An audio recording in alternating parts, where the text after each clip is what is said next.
Hello my dear students, welcome to my YouTube channel. আজি মই আলোচনা কৰিম ক্লাস 6 ৰ গণিত chapter 3 গসাগু আৰু লসাগু HCF and LCM chapter ৰ পৰা। তো প্ৰথমতে এইটো চেপ্টাৰৰ বিষয়ে জানিব হলে কিছুমান বস্তু আমাক জানিব লাগিব। যেনেকৈ এইটো এক নম্বৰত দিয়া আছে উৎপাদক। ঠিক আছে, উৎপাদক কি হেতু জানিলেহে আমি কিছুমান গণিত আছে যে হেবিলাক আমি কৰিব পাৰিম। ঠিক আছে, তো উৎপাদক কি এটা সংখ্যা জীৱৰ সংখ্যাৰে বাকি নৰুৱাকৈ বিভাজ্য হয় সেই সংখ্যাবোৰকে উক্ত সংখ্যাটোৰ উৎপাদক বলে। ঠিক আছে, তাৰ মানে উৎপাদক হল কি এনেকুৱা বস্তু সাপোজ মই ইয়াতে 12 লৈছে 12 কি 12 যিবিলাক সংখ্যাৰে হৰণ যায় সাপোজ 2 এৰে যায় 3 এৰে যায় 4 এৰে যায় 6 এৰে যায়। ঠিক আছে, তো এই 12 হেইবৰ সংখ্যা জীৱৰ সংখ্যাৰে হৰণ যায় হেইবৰ সংখ্যা হল সেই 12 উৎপাদক হল। তাৰ পিছত 2 নম্বৰত দিয়া আছে গুণিতক। ঠিক আছে, গুণিতক এটা দিয়া আছে কি কৈছে গুণিতক কি মাল্টিপ্লাই এটা সংখ্যাৰে জীৱৰ সংখ্যাক বাকি নৰুৱাকৈ হৰণ কৰিব পাৰি সেই সংখ্যাবোৰকে উক্ত সংখ্যাটোৰ গুণিতক বুলি কোৱা হয়। এটা সংখ্যা কি 1 2 3 4 ডট আদি স্বাভাৱিক সংখ্যাৰে পূৰণ কৰিলে সংখ্যাটোৰ গুণিতকবোৰ পোৱা যায়। যেনে কি 12 টি আছে 12 * 1 = 12 12 * 2 = 424 12 * 3 = 36 12 * 4 = 48 এনেকৈ দিয়া আছে। ঠিক আছে, যেনিবা যদি কয় যে 12 ৰ গুণিতক উলিয়া তো 12 ৰ লগত কি 1 পূৰণ কৰিম 2 পূৰণ কৰিম 3 পূৰণ কৰিম 4 পূৰণ কৰিম and 5 পূৰণ কৰিম এনেকৈ পূৰণ কৰি গুণিতকবোৰ উলিয়াব পাৰো। তাৰ পিছত চাওক মৌলিক সংখ্যা। মৌলিক সংখ্যা কি প্ৰাইম নাম্বাৰ বুলি কৈছে। ঠিক আছে, মৌলিক সংখ্যা কোনবিলাক আকৌ তাৰ মানে জীৱৰ সংখ্যা ইয়াতে লিখা আছে জীৱৰ সংখ্যাৰ মাত্ৰ দুটা ভিন্ন উৎপাদক থাকে। তাৰ মানে কি এটা সংখ্যা যে সংখ্যাটোৰ এটা সংখ্যাৰ কি উৎপাদক 1 আৰু সেই সংখ্যাটো নিজে তাৰ উৎপাদক হয়। ঠিক আছে, সেইবোৰ সংখ্যাক আমি মৌলিক সংখ্যা বুলি কোৱা। তাৰ মানে মৌলিক সংখ্যা মানে কি বেলেগ কোনো সংখ্যাৰে হৰণ নাযায়। সিম্পল ভাবে বুজিব লাগে যে কোনো সংখ্যাৰে কি নাযায় হৰণ নাযায় সেইবোৰ সংখ্যাক কি মৌলিক সংখ্যা বুলি কোৱা হয়। ঠিক আছে, ইয়াতে ভালকে লিখা আছে জীৱৰ সংখ্যাৰ মাত্ৰ দুটা ভিন্ন উৎপাদক থাকে এটা সংখ্যা হল 1 আৰু আনটো সংখ্যা নিজেই সেইবোৰ সংখ্যা কি মৌলিক সংখ্যা বুলি কোৱা হৈছে। ঠিক আছে, ইয়াতে কিছুমান মৌলিক সংখ্যাৰ উদাহৰণ দিছে আপোনালোকে চাই ল'ব পাৰে। ইয়াতে কি আছে 3 5 7 11 13 17 and 19। ঠিক আছে, ইয়াতে আৰু আছে 100 লৈকে আৰু কেইটামান ওলাব। তো এইবিলাক হল এইবিলাক কি 3 টো কি কোনো সংখ্যাৰে হৰণ নাযায় 5 টো কোনো সংখ্যাৰে হৰণ নাযায় 7 টো কোনো সংখ্যাৰে হৰণ নাযায়। ঠিক আছে, এইবোৰ সংখ্যা কি আমি মৌলিক সংখ্যা বুলি কম। তাৰ পিছত লিখা আছে কি 3 নম্বৰ গল 4 নম্বৰ 4 নম্বৰটো কি যৌগিক সংখ্যা কম্পোজিট নাম্বাৰ। ইয়াতে লিখা আছে কি জীৱৰ সংখ্যাৰ দুটাতকৈ বেছি উৎপাদক থাকে। উৎপাদক কেইটা থাকিব দুটাতকৈ বেছি থাকিব। যেনে মৌলিক সংখ্যাৰ কেইটা উৎপাদক দুটা 1 আৰু সেই সংখ্যাটো নিজে দুটা আৰু কি কৈছে জীৱৰ সংখ্যাৰ দুটাতকৈ বেছি উৎপাদক থাকিব সেইবোৰ সংখ্যা কি আমি যৌগিক সংখ্যা বুলি কম। ঠিক আছে, যেনে 4 ৰ উৎপাদক কি 1 আৰু 2 আৰু সংখ্যাটো নিজে 4 তো কেইটা হল তিনিটা এটা দুটা তিনিটা তো এইটো কি যৌগিক সংখ্যা। ঠিক আছে, আৰু বহুত সংখ্যা আছে যৌগিক সংখ্যা হ'ব যিমান আছে সংখ্যা গোটেইখিনি কি হ'ব কেৱল এই মৌলিক সংখ্যাৰ বাদে যিমান সংখ্যা আছে সব কি যৌগিক সংখ্যা। ঠিক আছে, তাৰপিছত চাওক সাধাৰণ উৎপাদক কমন ফেক্টৰ। কমন ফেক্টৰ কি আমি কি উৎপাদক সাপোজ দুটা সংখ্যাৰ উৎপাদক ওলাইছো উৎপাদক ওলাৰ পিছত যিখিনি মিল আছে সাপোজ ধৰক ইয়াতে 4 আৰু 6 ৰ উৎপাদক ওলাইছো। ঠিক আছে, 4 আৰু 6 ৰ উৎপাদকৰ মিল থকাখিনি কি হ'ব গোটেইখিনি হ'ব ইয়াত কমন উৎপাদক এই কমন ফেক্টৰ বুলি সাধাৰণ উৎপাদক। ঠিক আছে, ইয়াতে এইটো লিখা আছে দুটা বা ততোধিক সংখ্যাৰ উমৈহতীয়া উৎপাদকবোৰক সংখ্যাকেইটাৰ সাধাৰণ উৎপাদক বলে। ঠিক আছে, কাৰণ উমৈহতীয়া মানে মিল থকা। সাপোজ ইয়াতে এক্সাম্পল হিচাপে 12 লৈছে 12 ৰ উৎপাদক কি আছে এতিয়া ইয়াতে উৎপাদক ওলাইছে তাৰপিছত লিখিছে 1 2 3 4 6 and 12। তো 18 ৰ উৎপাদক ওলাইছে 18 ৰ উৎপাদক কি 1 2 3 6 9 18। ইয়াতে কমন কি আছে 1 আছে 2 আছে 3 আছে 6 আছে আৰু ইয়াতে 9 নাই কাৰণ কেইটা কমন আছিল 1 2 3 আৰু 6 এইটো হল কি সাধাৰণ উৎপাদক মানে কি 12 আৰু 18 ৰ সাধাৰণ উৎপাদক হল এইখিনি। ঠিক আছে, সাধাৰণ উৎপাদকৰ কনসেপ্ট ক্লিয়াৰ। তাৰ পিছত দিয়া আছে সাধাৰণ গুণিতক। তো একেই বস্তু সাধাৰণ উৎপাদক আৰু সাধাৰণ গুণিতকটো একেই। তাৰ মানে কি ইয়াতে উৎপাদক উলিয়াই সাধাৰণ উৎপাদক ওলাইছিল এতিয়া গুণিতক ওলাই আৰু সাধাৰণ উৎপাদক সাপোজ ধৰক ইয়াতে 12 দি আছে 12 ৰ গুণিতক কি 24 36 48 60 এনেকৈ উৎপাদক হল। এতিয়া 18 ৰ সাধাৰণ উৎপাদকবোৰ কি হ'ব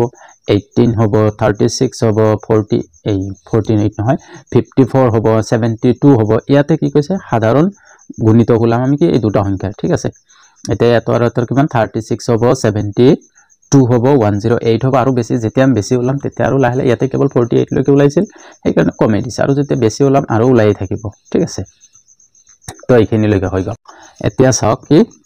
এই গৰিষ্ঠ সাধাৰণ উৎপাদক যিখিনি আমি এই গণিতৰ মেইন হল গসাউ আৰু এটা আছে লসাগু ঠিক আছে ইয়াতে আছে হাইয়েস্ট কমন ফ্যাক্টৰ HCF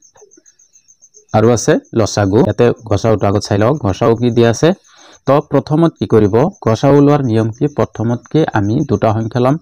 দুটা সংখ্যাৰ গসাউ উলিয়াব দিছে তো প্ৰথমত ইয়াতে লৈছে 12 আৰু 18 ঠিক আছে প্ৰথমত এই সংখ্যা দুটাৰ আমি উৎপাদক ওলাই এই দুটা সংখ্যাৰ কি কমন উৎপাদক মানে কমন ফ্যাক্টৰ খিনি লম আমি কমন ফ্যাক্টৰ খিনি লোৱাৰ পিছত কমন ফ্যাক্টৰৰ ভিতৰত যোনটা সবতকে বেছি মানে ডাঙৰ হ'ব হেইটা হ'ব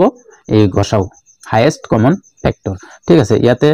কি কৰা 18 এই 12 আৰু 18 সাধাৰণ উৎপাদক ওলাইছিল এটো এনেকে ইয়াতে এই সংখ্যা দুটাৰ এই সংখ্যা চাৰিটাৰ ভিতৰত সবতকে ডাঙৰ কোনটা ডাঙৰ হল কি 6 ঠিক আছে তো গতিকে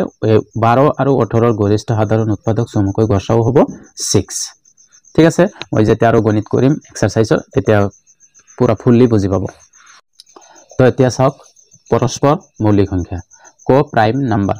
পৰস্পৰ মৌলিক সংখ্যা কি মানে এইটো কি আগত বুজি পাব লাগিব ঠিক আছে সাপোজ ধৰি লওক মই কি কৈছো দুটা সংখ্যা লৈছো ঠিক আছে এই দুটা সংখ্যাৰে আমি কি কৰিম উৎপাদক ওলাম উৎপাদক ওলোৱাৰ পিছত এই দুটা সংখ্যাৰ উৎপাদক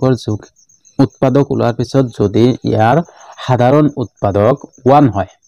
যদি ইয়াৰ সাধাৰণ উৎপাদক কি হয়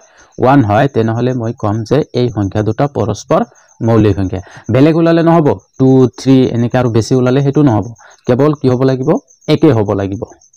তাৰ মানে 1 হ'ব লাগিব তেতিয়া আমি কম যে এই সংখ্যা দুটা পৰস্পৰ মৌলিক সংখ্যা ঠিক আছে ইয়াতে কি লৈছে ইয়াতে লিখি দিছে যে দুটা সংখ্যাৰ সাধাৰণ উৎপাদক মাত্ৰ 1 হলে সংখ্যা দুটা পৰস্পৰ মৌলিক সংখ্যা বলে যেনে 8 লৈছে 8 ৰ উৎপাদক কিছুমান লৈছে 8 ৰ উৎপাদক 1 2 4 আৰু 8 নিজেই ঠিক আছে তাৰ পিছত কি 9 ৰ উৎপাদক ওলাইছে 1 3 and 9 নিজেই তো এই দুটা সংখ্যাৰ কি কৈছে সাধাৰণ উৎপাদক কি আছিল ইয়াতে 1 আছে এই 8 তো 1 আছে 9 তো 1 আছে তো 8 আৰু 9 ৰ সাধাৰণ উৎপাদক 1 গতিকে 8 আৰু 9 পৰস্পৰ মৌলিক সংখ্যা ঠিক আছে যদি সাধাৰণ উৎপাদক দুয়োটাৰ মিলি কি 1 হয় তেনেহলে এই সংখ্যাটো কি হ'ব পৰস্পৰ মৌলিক সংখ্যা হ'ব ঠিক আছে তো এইটো চেপ্টাৰৰ এইখিনি কনসেপ্ট আছিল এইখিনি মই আলোচনা কৰিলো এইখিনিৰ পৰাই এইটো চেপ্টাৰৰ মূল বস্তুখিনি আছিল এইখিনি ঠিক আছে এতিয়া মই এক্সাৰসাইজৰ পৰা আৰম্ভ কৰি দিম তো এতিয়া চাওক এক্সাৰসাইজ বা অনুশীলনী 3a অনুশীলনীটো আৰম্ভ কৰাৰ আগতে এটা ৰিকুৱেষ্ট যদি চেনেলটো এতিয়ালৈকে সাবস্ক্ৰাইব কৰা নাই প্লিজ সাবস্ক্ৰাইবটো কৰি দিব আৰু যদি ভিডিওটো ভাল লাগিছে তেনেহলে লাইক আৰু কমেন্ট এটা কৰি দিব তো বলক এক্সাৰসাইজ আৰম্ভ কৰো তো এক নম্বৰ কোৱেশ্চনত দিয়া আছে তলৰ প্ৰশ্নবোৰ সমূহ উত্তৰ দিয়া কিছুমান প্ৰশ্ন দিয়া আছে ইয়াৰ সমূহ উত্তৰ দিব দিছে ঠিক আছে তো একৰ 1 নম্বৰটো চাওক তলৰ কোনজোৰ সংখ্যা পৰস্পৰ মৌলিক সংখ্যা ফাৰ্স্ট কোৱেশ্চনে দিছে কি দি আছে তলৰ কোনজোৰ সংখ্যা পৰস্পৰ মৌলিক সংখ্যা হয় ঠিক আছে আমি প্ৰথমত কি এই তো আমি প্ৰথমত কি ক্যালকুলেশন এই উৎপাদক ওলাম এনেকে ওলোৱাৰ পিছত যেনটা হ'ব এটা হ'ব আমাৰ পৰস্পৰ মৌলিক সংখ্যা মই ইয়াতে দুটা মান কৰি চাও ইয়াতে এক্সাৰসাইজ 3a তো এক নম্বৰ কি দি আছে 8 আৰু 10 দি আছে হয় তো এটো হয় না নহয় এটো চেক কৰিম প্ৰথমত কি 8 ৰ উৎপাদক ওলাম 8 ৰ উৎপাদক ওলাতে কি হ'ব 1 into 8 2 into 4 তাৰ পিছত আৰু তো নহয় তো 8 ৰ উৎপাদক হ'ব কি 1 2 4 আৰু 8 তাৰ পিছত চাওক 10 ৰ কি হ'ব 1 into 10 তাৰ পিছত 2 into 5 তাৰ পিছত আৰু আছে নেকি নাই তো 10 ৰ উৎপাদক কি হ'ব 1 2 and 5 আৰু 10 ঠিক আছে তো ইয়াৰ উৎপাদক আমি এই দুটাৰ কি সাধাৰণ উৎপাদক লম সাধাৰণ উৎপাদক কি 1 আৰু 2 তাৰ মানে দুটা ওলাল তো এটো নহব এক নম্বৰটো কাটা তাৰ পিছত চাওক 2 নম্বৰ কি আছে 9 আছে আৰু 10 দিয়া আছে আমি 10 তো জানো ইয়াতে 1 2 5 and 10 ঠিক আছে তে 9 ৰ কি ওলাই হেতু চালে হৈ যাব 1 into 9 2 into 9 ঠিক আছে 3 into 3 হ'ব তো এটো কি হ'ব 9 ৰ 1 3 and 9 হল তো 1 3 and 9 তো ইয়াতে এইটোৰ লগত ইয়াৰ কমন কেৱল 1 2 হে আছে ঠিক আছে তাৰ মানে এইটো হ'ব ইয়াৰ ৰাইট আনসাৰ 1 নম্বৰটো বুজি পাইছো এতিয়া চোৱা 2 নম্বৰটো 2 নম্বৰটো কিছে তলৰ কোনটো মৌলিক সংখ্যা এটো তো চাবই না লাগে আমাক কি মৌলিক সংখ্যা উলাব দিছে মৌলিক সংখ্যা কোন বিলাক মই আগতে কৈ দিছো মৌলিক সংখ্যা হল যিবৰ সংখ্যা কি কোনো সংখ্যাৰে হৰণ না যায় হেবিলা হল মৌলিক সংখ্যা তো ইয়াতে প্ৰথমত এটো যাব 3 এই 3 এৰে নহয় 5 এৰে হৰণ যাব তাৰ মানে এটো নহব এটো সোহা 2 এৰেও না যায় 3 এৰে 3 12 19 না যায় 4 এৰেও তো না যায় তো ইয়াতে সোহা এটো তো না যায় এটা এটো বি নম্বৰটো ৰাইট হ'ব পাৰে সি নম্বৰটো সোহা সি নম্বৰটো 1 আছে ঠিক আছে 2 3 2 এৰে তো না যায় 3 এৰে 3 5 15 11 না যায় 4 এৰে 4 1 না যায় 5 এৰে না যায় 6 এৰে 6 দুগুণ 12 12 থাকাৰ পিছত ইয়াত থাকি পাৰো 4 41 না যায় 6 এৰে না যায় 7 এৰে 7 দুগুণ 14 থাকিল কিমান 2 21 7 এৰে যাব তাৰ মানে নহব তো এটো তো যাবই তো না তেনে option B is the correct answer ঠিক আছে তার পিছত 3 নম্বৰটো হৈছে দুটা ক্ৰমিক স্বাভাৱিক সংখ্যাৰ গসাউ কিমান হ'ব 1 হ'ব এটো এইখিনি জানি লোৱা তাৰ পিছত 4 নম্বৰ কিছে দুটা ক্ৰমিক যুগ্ম সংখ্যাৰ গসাউ কি হ'ব 2 হ'ব 5 নম্বৰ হৈছে যদি a আৰু b দুটা পৰস্পৰ মৌলিক সংখ্যা হয় তেন্তে a b ৰ গসাউ কিমান হ'ব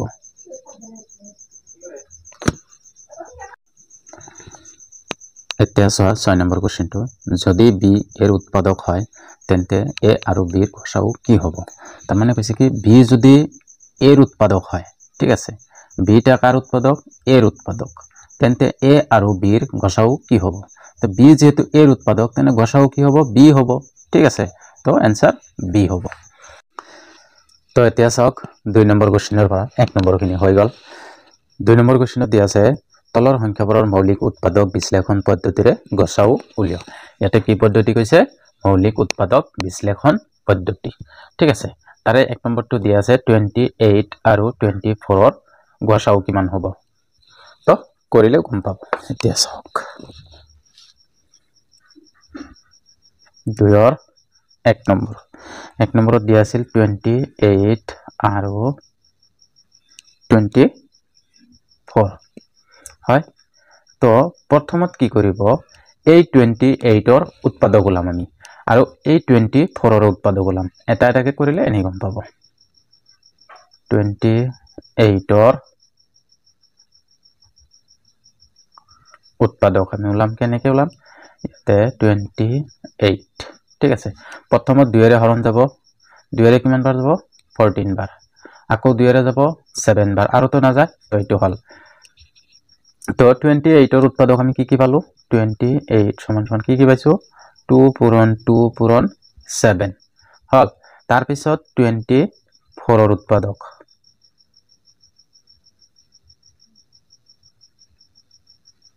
24 ৰ উৎপাদক কি হ'ব 24 ৰ ইয়াতে 24 ৰ উলাইলাম 24 প্ৰথমত 2 এৰে যাব 12 বাৰ 2 এৰে যাব 6 বাৰ 2 এৰে যাব 3 বাৰ আৰু তো না যায় ঠিক আছে তো এতিয়া ইয়াৰ উৎপাদক কি পালো 2 পূৰণ 2 পূৰণ 2 পূৰণ 3 তো এতিয়া চাওক ইয়াতে আমি কেনেকে ওলাম ইয়াতে 28 ৰ আছে 2 2 7 আৰু 24 ৰ আছে 2 2 2 3 ইয়াতে কমন কি মানে একেই কোনতে 2 আৰু ইয়াৰে 2 এটা গল তাৰ পিছত ইয়াৰে 2 এটা আৰু ইয়াৰে 2 এটা বাকি তো আৰু নাই তো এতিয়া কি লিখিম এতেকে 28 আৰু 24 ৰ উৎপাদক মানে কমন উৎপাদক যোনটা ঠিক আছে 24 আৰু 28 আৰু 24 ৰ উৎপাদক এতিয়া আমি কমন উৎপাদক কি পাম 2 * 2 বাকি তো পোৱা নাই তো 2 2 গুণ কিমান হ'ব 4 তো এতেকে লিখিব পাৰো যে ইয়াতে মৌলিক উৎপাদক ইয়াতে লিখিব তোৰ মৌলিক উৎপাদক ঠিক আছে তো এটো হল ইয়াৰ आंसर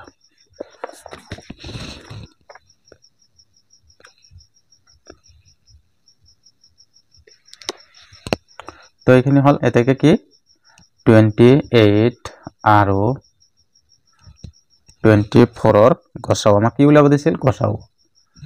গসাও কিমান হ'ব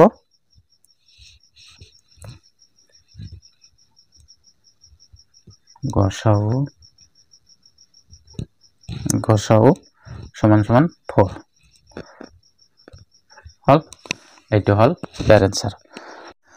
তো এতিয়া সো 2 নম্বৰটো আৰু দুইটা কৰি দিলে নেই বুজি পাবা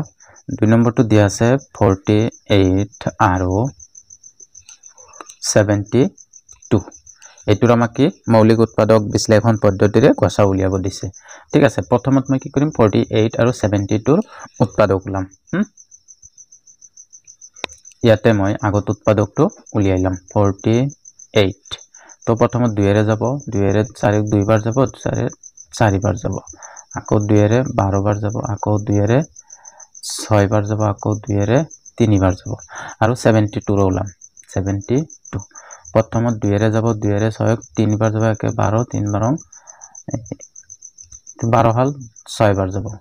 আকৌ 2 এৰে যাব 2 এৰে 1 বাৰ 8 বাৰ আকৌ 2 এৰে যাব 9 বাৰ আকৌ 3 এৰে যাব এতিয়া তাৰো না যায় এটাকে লিখিম 48 আৰু 72 ৰ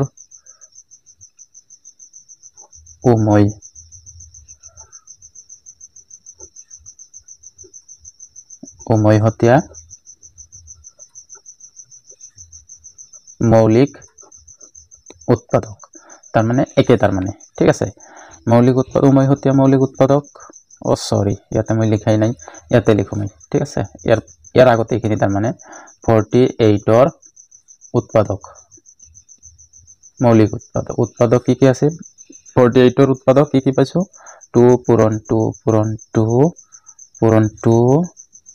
পূৰণ 3 পাইছো আৰু 72 ৰ উৎপাদক হল 72 ৰ উৎপাদক কি পাইছো 2 পূৰণ 2 পূৰণ 2 পূৰণ 3 পূৰণ 3 এখানে পাইছো তো এইখিনিৰ আমি কি কমন উৎপাদক কি পাইছো কমন কেইটা আছে এটা দুটা তিনিটা ইয়াতে এটা দুটা তিনিটা 2 আছে তিনিটা 2 লিখি দিয়া 2 পূৰণ 2 পূৰণ 2 তাৰ পিছত ইয়াতে এটা 3 আছে ইয়াতে দুটা কিন্তু এটা লগতো কমন আছে তো পূৰণ 3 লিখি দিয়া হৈ গল এতিয়া এই গেটিখিনি কি গোটেইখিনি কি কৰি দিম পূৰণ কৰি দিম 2 3 গুণ 2 2 গুণ 4 4 2 গুণ 8 3 8 গুণ কিমান 24 হল এতেকে লিখিম যে 48 আৰু 72 ৰ গসাও কিমান হল 24 ঠিক আছে একেবাৰে সহজ নিয়মত হয় এইবিলাক কেৱল অলপ দুই একবাৰ চালেই হৈ যাব তাৰ পিছত চোৱা 3 নম্বৰটো দিয়া আছে 70 আৰু 84 এই দুটাৰ আমাক কি কৰিব দিছে মৌলিক উৎপাদক বিশ্লেষণ পদ্ধতিৰে গসা উলিয়াব দিছে তো প্ৰথমত মই কি কৰিম ইয়াৰ উৎপাদক লম 70 ৰ উৎপাদক তো প্ৰথমত ইয়াৰ উৎপাদক আমি ইয়াতে উলাম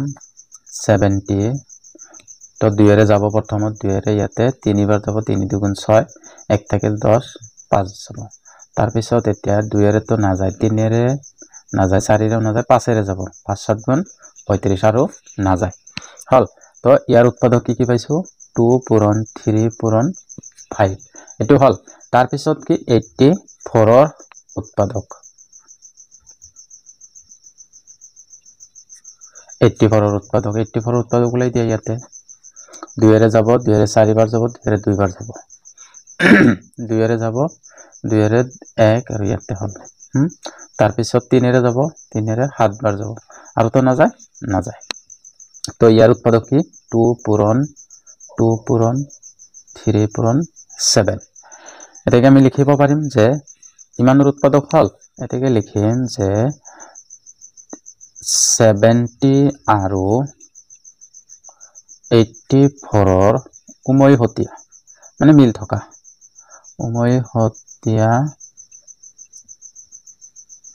উমৈহতীয়া মৌলিক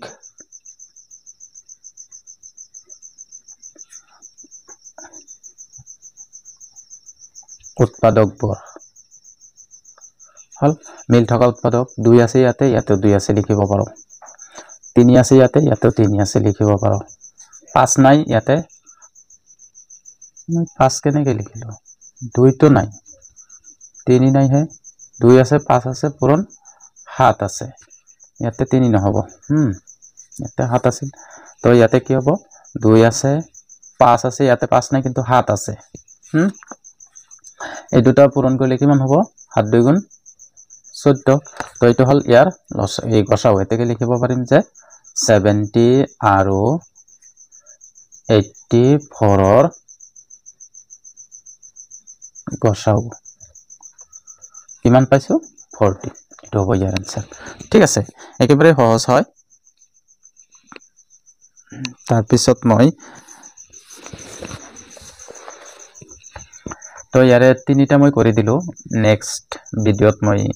এই গোটেইখিনি কৰি দিম যদি এতিয়ালৈকে চেনেলটো সাবস্ক্ৰাইব কৰা নাই প্লিজ সাবস্ক্ৰাইবটো কৰি দিব আৰু যদি ভিডিওটো ভাল লাগিছে তেনেহলে লাইক আৰু কমেন্ট এটা কৰি দিব আৰু বন্ধুবৰ্গলৈ শেয়াৰ কৰি দিব ধন্যবাদ